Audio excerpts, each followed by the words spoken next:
لن نرحل. We will not leave. We will not leave. We will not leave. Palestine is our homeland. It is the land of our fathers, our grandfathers. It will remain ours. And if anyone were to leave, it would be the occupying usurpers. In the name of God, most gracious, most merciful. Mr. Philemon Yang, President of the General Assembly of the United Nations. Mr. Antonio Guterres, Secretary General of the United Nations. Ladies and gentlemen, heads and members of delegations, esteemed guests, peace and God's blessings be upon you all. I come to you today as my people, and for almost a year now, are subjected to one of the most heinous crimes of our era. It is a crime of a full-scale war of genocide that Israel is perpetrating. Israel, the occupying state. A crime that so far has killed more than 40,000 martyrs in Gaza alone, and thousands remain under the rubble. A crime that has injured more than 100,000 others to this day, and matters are getting worse. Hundreds of Palestinian families have been annihilated. Entire family names have been wiped out of the civil record. More than 100 families have been completely wiped out of the civil record. They no longer exist. Thousands have died because of the spread of disease and epidemics and the shortages in medicine and water. Moreover, more than 2 million Palestinians in Gaza have left their homes multiple times in search of safety and fleeing the systemic operations that the Israeli occupying army is perpetrating. And as this war of aggression continues, dozens are being killed every day, and double that amount is being injured amongst our bereft people in the Gaza Strip and in the West Bank and in Jerusalem. I'm not here to respond to the lies of the Israeli Prime Minister, lies that he said in his speech before the US Congress in July, where he claimed that his army does not kill innocent civilians in Gaza. I ask you by God, who is it then that killed more than 15,000 children of the 40,000, and an equal number of women and elderly persons from our people? And who is it then that is continuing to kill them? I ask you to answer me by God. Stop this crime. Stop it now. Stop killing children and women. Stop the genocide. Stop sending weapons to Israel. This madness cannot continue. The entire world is responsible for what is happening to our people in Gaza and the West Bank. The West Bank that is under a daily and continuous Israeli aggression.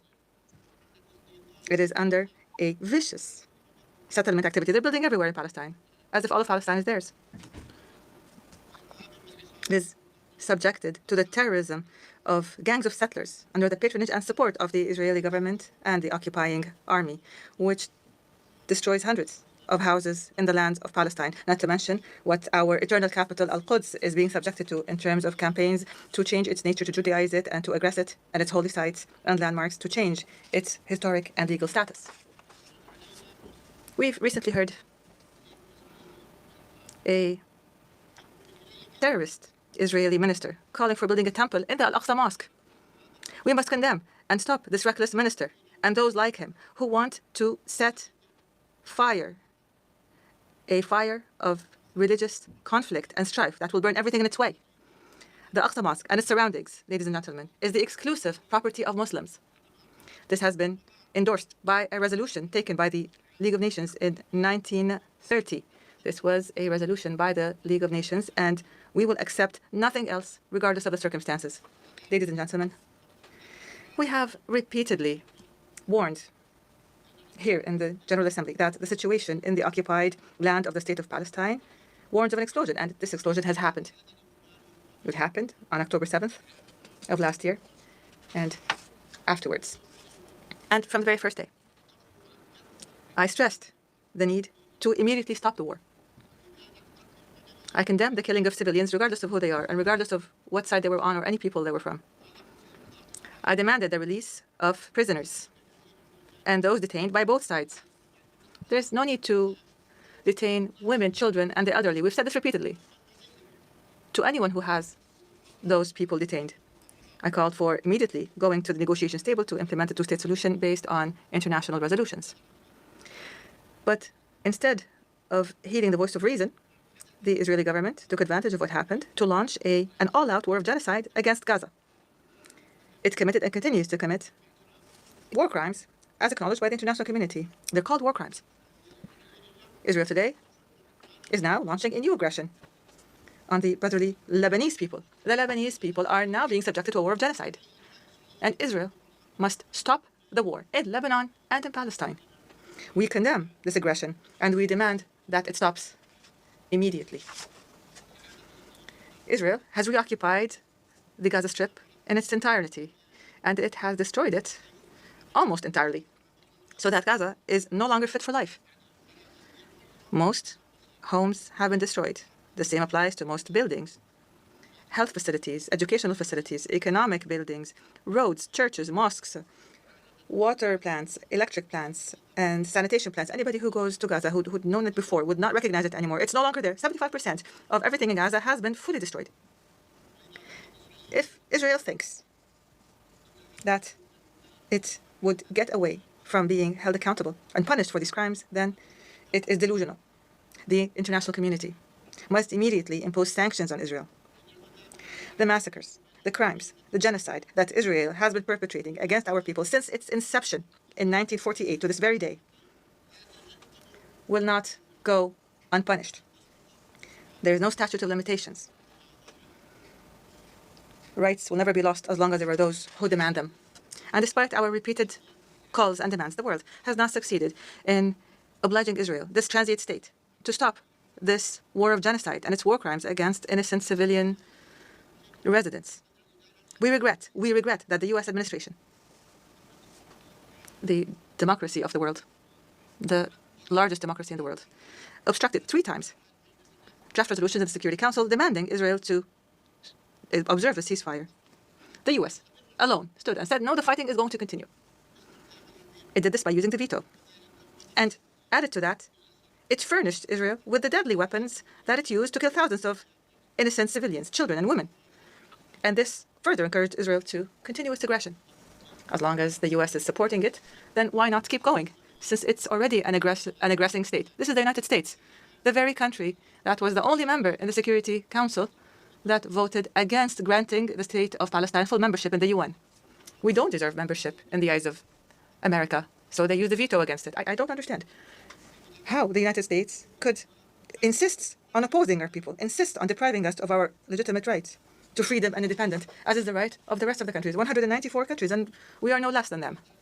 Ladies and gentlemen, Israel, which refuses to implement United Nations resolutions, does not deserve to be a member in this international organization.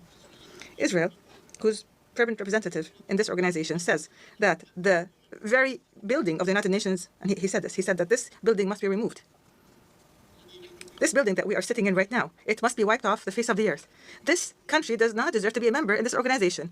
It is, from the very beginning, it has from the very beginning not fulfilled the conditions for membership. Because in 1949, when it submitted its membership application to the UN imposed 2 conditions. First, to accept and implement Resolution 181 and Resolution 194. Without implementing these 2 conditions, you will not be granted membership in the United Nations. Moshe Sharet, the foreign minister at the time, wrote a pledge. You will see it. A pledge, a written pledge, that he and Israel are committed to the implementation of those resolutions. And since 1949 to this very day, nothing has happened. We are going to submit a request, an application to the General Assembly on this matter. And as I said, if you return, then we will return. If they do not step back, then we will do more. I take this opportunity to commend the member states of the United Nations that voted with more than a two-thirds majority in favor of the draft resolution submitted by the state of Palestine, supported by a large number of friendly and sisterly countries, to adopt the ICJ's historic advisory opinion issued on the 19th of July 2024 to end the illegal Israeli occupation of the state of Palestine in a period of 12 months. For the very first time, there is a specific time frame. We demand the implementation of this particular requirement, including an immediate cessation of annexation and settlement activities, dismantling of existing settlements, and evacuating settlers from Palestinian territories. There's 600,000 settlers, and they're living on our land. Why don't they go back to their homes? We must give reparations to Palestinians and for damages that were a result of the unlawful policies and the practices of the occupation and many other such issues that were mentioned in the ICJ's advisory opinion. We want what the ICJ stated and what the entire world accepted in the General Assembly with a vast majority that far exceeds a two-thirds majority. And Israel must be made to implement it. We rely on this resolution, which is the embodiment of international will and the principles of international law and the mechanisms that were adopted in this regard to guarantee implementation. We hope that this resolution would be implemented. Of the 1,000 resolutions taken on the Palestinian people since 1948 until this very day, and not a single one has been implemented yet. Ladies and gentlemen, today I feel very grateful as well, as I see this large, great shift in the positions of member states in the United Nations as they support Palestinians' rights to an independent state that is recognized and that deserves full membership in this organization, as is the case with the rest of the countries in the world that love freedom and peace. In the name of the Palestinian people, I thank you for this support. I thank you for your support of what is right, of justice, to achieve peace in our region. I call upon you to apply the laws of international law according to responsibilities and sovereignty. We don't ask you for more than you can do. We ask every state to give us our support within the realm of its responsibility and sovereignty. I also express our gratitude and appreciation for the demonstrations that spoke against the genocide in Gaza and that supported Palestinian rights that have been taking place throughout the world, including the American people. And I acknowledge the American people are marching in the streets in these demonstrations, and we are grateful to them. We appreciate what is happening in European countries and the noble supporters that come to Palestine, risking their lives as Israelis attack them. And here, I would like to make special mention of the Turkish-American martyr Aisha Noor, killed by the occupation army in cold blood. I say to those, the Palestinian people will not forget your honorable stand. We will remember you proudly when the occupation is eliminated and when our people enjoy freedom and independence. Ladies and gentlemen, recently there was much talk about the next day, the day after. What shall we do on the day after? What is our policy for the day after? And I say to you, the day after the end of the war in the Gaza Strip, I take this opportunity today to give you our view of what is needed immediately and on the day after the war ends. This is our proposal. We propose it to you. You can accept it, you can change it, you can amend it. We are ready for all that. First of all, a comprehensive and permanent ceasefire in Gaza and an end to the military aggressions and attacks by terrorist settlers in the West Bank and East Jerusalem. Second, humanitarian aid must be delivered urgently in an organized manner and in sufficient quantities, because there's nothing in Gaza, and they need everything. This humanitarian aid must be delivered throughout Gaza. Third, a full Israeli withdrawal from the Gaza Strip. We refuse the establishment of buffer zones or taking any port from Gaza. Gaza is only 7 kilometers by 40, and Israel wants to cut it up. It wants a piece here and a piece there, and we will not allow a single centimeter of Gaza to be taken.